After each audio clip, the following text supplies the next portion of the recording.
രണ്ടെണ്ണേ ഉള്ളു. ആ ചെറുക്ക വരുന്ന മുമ്പേ പെട്ടെന്ന് തിന്നോ. വേഗം ചവച്ചിറക്കുക, അല്ലെങ്കിൽ അവൻ മണത്ത് കണ്ടുപിടിക്കൂ. അറിയില്ലെന്ന് വിചാരിച്ചല്ലേ?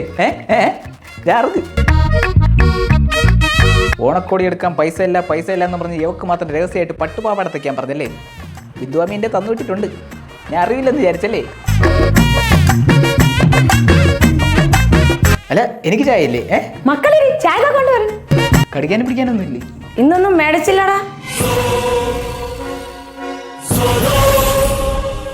ഇങ്ങേതോ തപ്പാൻ നടക്കുന്നത് മേശപ്പുറത്ത് പൊടി പതിവില്ലാത്ത സ്നേഹം വാങ്ങുന്നു തൊണ്ടി തിന്നുന്നു മൊത്തത്തിൽ കള്ളത്തരം അടുക്കളയിൽ ഒരു പൊതി. വസീകരാൻ ഇവിടെ ഒന്നും വാങ്ങിയില്ലല്ലേ? ഈ നിൽക്കുന്നവരടുത്ത് ഞാൻ പിന്നെ ശ്രമിക്കും. കാരണം കള്ളം പറയാനും കാട്ടയടിക്കാനും മാത്രമേ ഉള്ളൂ വാ തുറക്കാറുള്ളൂ. എന്നു മുതൽ ഞാൻ സ്നേഹിക്കുകയും ബഹുമാനിക്കുകയും ചെയ്യുന്ന എൻ്റെ അമ്മ എൻ്റെ അടുത്ത് കള്ളം പറയാൻ തുടങ്ങി. മക്കളെ നീ അത് മറന്നാളാ. അങ്ങനെ മറന്നും പുറത്തും ജീവിക്കാൻ ഞാൻ കമ്മിറ്റഡ് ആയനോ റിലേഷൻ പൊട്ടിവനോ കാമുക്കി ബെസ്റ്റ് ഉള്ളവനോ അല്ല. ഞാൻ സിഗ്മ.